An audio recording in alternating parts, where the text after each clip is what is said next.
Hello, my name is Joshua Johnson, and for this assignment, I took the Power of Hope scale.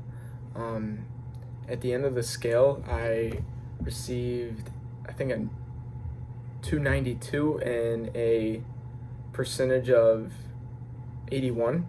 The first question asked is, do you think your final score accurately reflects your experience of hope?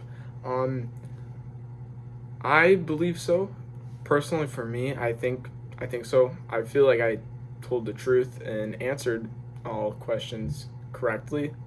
Um, I think personally, a lot of like the hope questions and my hope is positive, so I answered them all positive. But I can see how um, some other people might not be able to um, answer them correctly based on like maybe biased or like maybe not sharing the whole truth. In chapter 1 on page 10, the authors explain um, that a score can only show what the person reports. So if the person isn't reporting everything or isn't reporting like their full experiences or emotions, their score might be not correct or how it should be scored.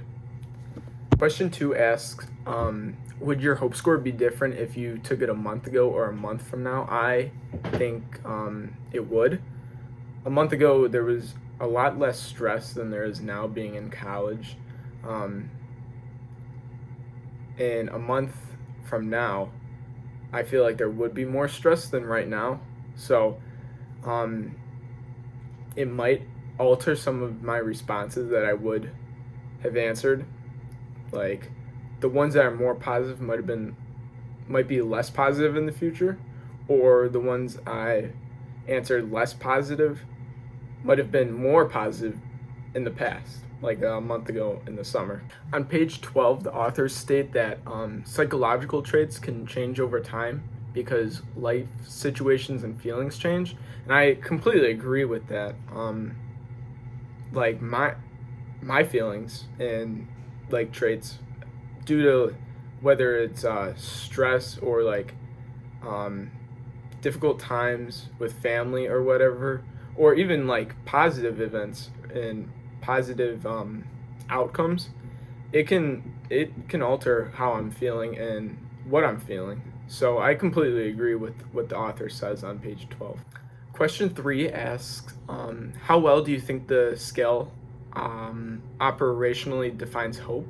I think it defined hope pretty well. Um, the scale was 1 to 10, 1 being um, negative, 10 being most positive. Um, the questions it asked both like negative questions and both positive questions, which I think were pretty good to balance out the responses.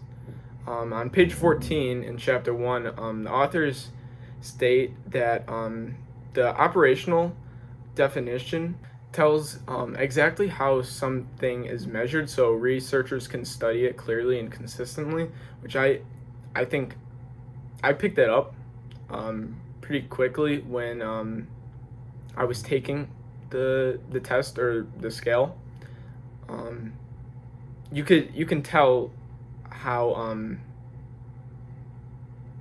or with the score I saw how clearly and consistently the scale was when I got a 81.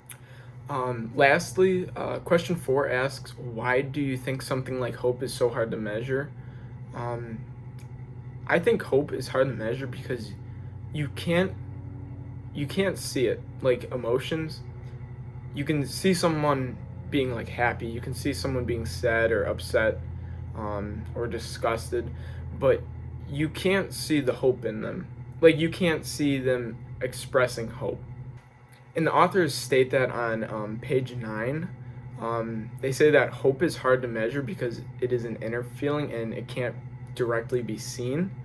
Um, so like I said, you can see people's emotions, you can see people reacting to different scenarios, but you can't tell, or you can't recognize what they're thinking of, like, hope. They can't You can't see what they're imagining.